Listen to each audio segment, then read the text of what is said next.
Good morning, or should I say bad morning. We had a big round of storms come through last night and it did a lot of damage. Have you guys noticed at the end of our most recent videos we have that picture of the sun setting behind that big gorgeous American elm? Well, it didn't come through the storm last night. The poor thing got tore down, and it brought down all the power lines with it. So we are going to have a non-traditional day. We've had to cancel production because the power lines are laying right across the road to get in here. So no one's going to be coming in today. That tree was one of the more gorgeous of the American elms. It just had that perfect elm shape to it, and it's a real sorry sight to see it. That thing greeted us every morning and every night. It's later in the day. We decided to wait later to film this episode for you. It was just too hectic in the morning. We had power lines down. The power company was coming and going. They had to go and get a bigger truck to come back. And then a tree service showed up and started cutting the branches off the tree because they had to get the wires out from underneath it. And we had the generators running. So it was a hectic morning, but here we are. We were originally going to show the bundler and the wrapping machine that we have and how we make bundles with the shrink wrap and how we get them sent out. But we don't have any electricity. So I just wanted to take this time now. Maybe I'm going to give you a tour around the wood yard and show you our inventory and show you everything that we have going on here. First stop is the dump trailer. I had just brought this back last night from our woodlot up north, and we hand loaded it with a quart of firewood. You have to load it by hand in straight rows to get it all to fit. But this is being used to make the bundles. And I'm using this wood because it's got locust in it, it's got some elm in it, and this is just good bundle wood for the campground. And we're saving the wood that we have here for the restaurants, but the wrapping machine is at this place.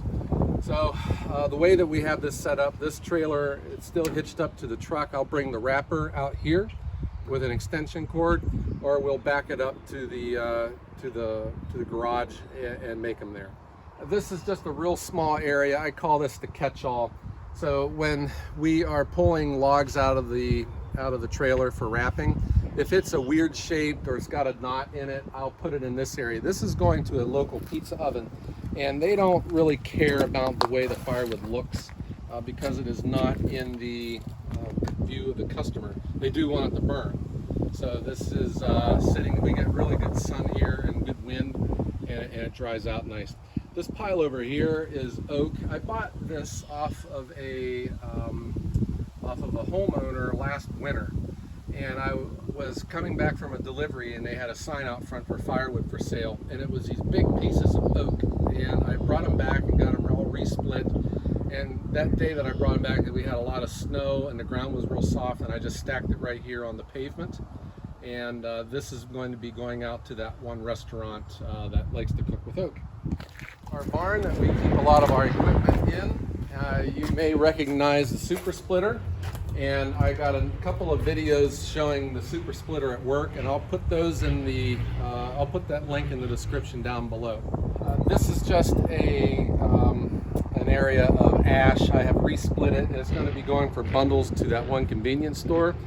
The majority of it has the bark off of it. It's just clean, resplit, it's dry. So this is getting ready to be bundled up. This is our one lean-to. We use this really in the winter time. I keep the dump trailer underneath here, and we're able to load up all of the logs under the roof, so we're out of the elements. This is I think there are 19 cords of firewood in a row here, and the most seasoned wood is down here, and the green most recently made firewood is down here. And this whole system is set up so that we're always having seasoned firewood on hand. This wall I built, this is cherry, which is seasoned, it's ready to go. I put this up in the winter time because it just keeps the wind from blowing through here.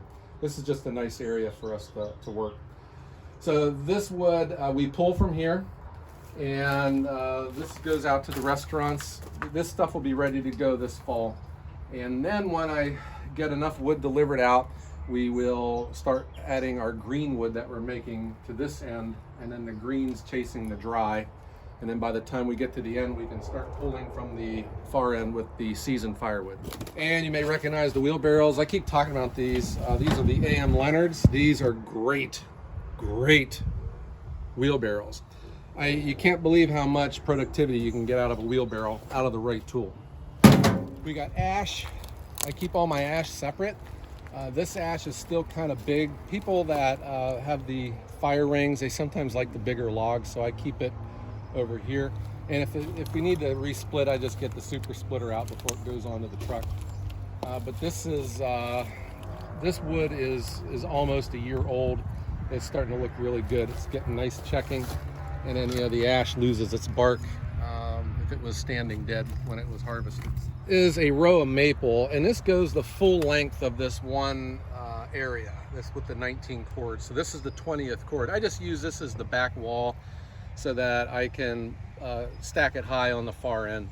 And then this is my new creation. So I'm putting all my smoking woods in this area. I haven't got everything moved. I'm just trying to prevent myself from doing extra work. But here's 4 cords of cherry, and this is all seasoned. This is ready to go.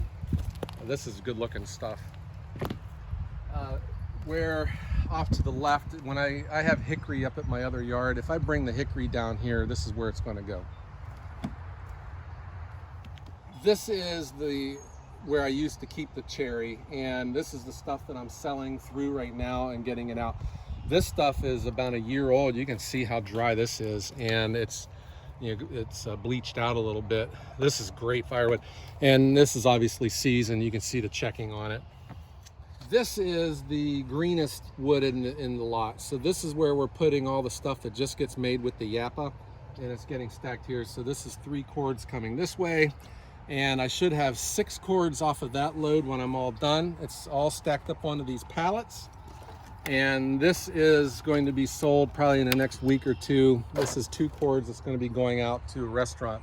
This has a lot of beech in it. This is maple beech. This is over a year old. This is the other end of that log pile, and I had some big logs on this end. I got these bucked up with the chainsaw. I'll be hitting these with the super splitter. But these are all sitting on a slope, and they're rolling downhill towards the yappa. And from there they get split right into the trailer. The trailer gets backed up to this area, and we get it unloaded.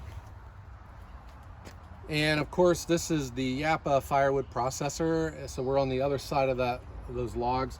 There's a slope here which helps with the logs coming this way. I just get everything rolled up to here, and take a conveyor onto the trailer and back to where we get it all stacked up.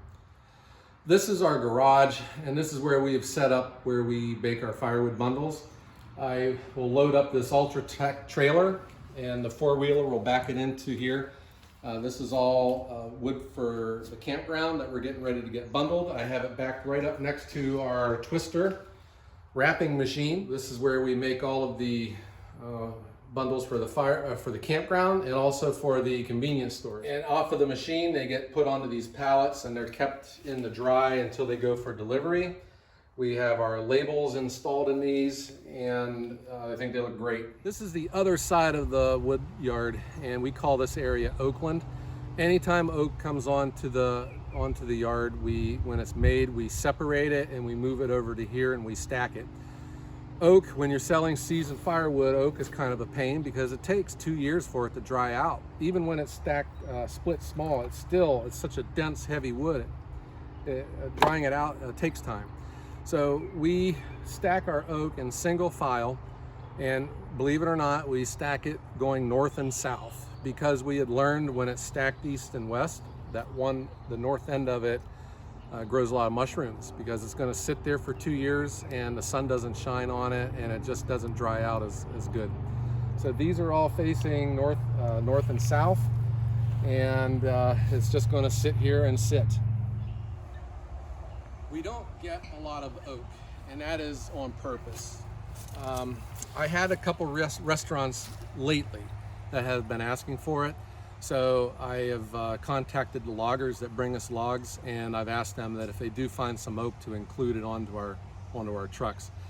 When you have a good relationship with your loggers, they usually come through for you what they want. So I'm always asking for logs that are 15 inches and smaller in diameter, and they know that I only like oak, ash, cherry, maple, and I try to avoid any other kind of woods. They've always known never to bring me elm because I was afraid of getting my elm tree disease, but I don't think we have to worry about that anymore. And this is the far end of Oakland. This is the stuff that's the driest. You can see that this is really been here. It's been here for a while. See, the ends are grayed, and the stuff that it's been laying on top of is still got its color. But this is how we do our oak. I just look at it as a return on investment. You know, it's going to be almost, I pay the same price for oak from a log that I do for maple and ash, and it takes me 2 years before I can sell it.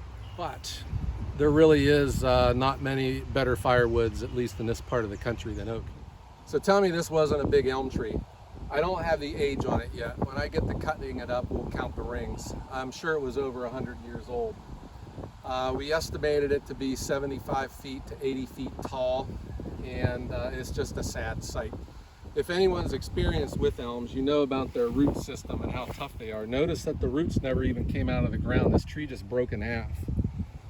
And this is going to be a big mess to clean up. The other challenge with elm making firewood, you know, is that it is tough splitting. And these main trunks here, I don't know how we're going to be able to cut that, split that. I have this idea though of making some boards out of the trunks and maybe making a family heirloom for it. If anyone has an idea on what I can do with these logs, put it in the comments below and help me out here. The canopy has had such a huge canopy, and they had to do extra cutting to get the cable to come up, and it's still, the cable's riding off the low. Must have really got stretched out. Yeah, here's a piece of the bark. Look at this piece that just stayed. Yeah. This is such a gorgeous tree, and it's just broken. This is right over top of the power lines and the TV cable, and the tree company came in here and they just cut a path right through the middle of my tree. You know, I don't even think that we're going to make this firewood to sell, because elm is such a difficult firewood, and splitting all this, I think I'm just probably going to cut it to length and stack it in the woodshed and heat the house with it. Maybe some of the smaller logs we can get split up, but you know, an elm, it's a nice firewood. It burns really nice, and it dries good. It's just it doesn't look like a nice firewood because it's all stringy after it's split, and part of our business model is selling good looking firewood. I think elm looks much better in a live tree. This was the whole canopy. This was 70 feet up in the air, and here we are laying on the ground in right in the middle of the canopy. This is a sad sight. This is going to be such a lot of work to get cleaned up. I'm going to have to hire extra help. I'm getting too old to do this. Well, that's our day. We're going to have a mess to clean up here, and we're going to have to deal with this gorgeous tree laying on the ground. Sad day. This is not what we were wanting to bring you today. We were hoping to have that twister machine running and making firewood bundles and showing you how that thing works. We're going to get to that. We got our hands full though getting this cleaned up, and we still have orders going out, and we still got to keep our production up too. I want to thank everyone for watching the videos. Please like and subscribe to this channel. And if you have any comments, leave them down below and tell me what you think. Also, if there's anything that you want to see that we haven't shown yet, or if you want to see more of, just go ahead and put it in the comments below. We'd be happy to help you out. Everyone, have a great day.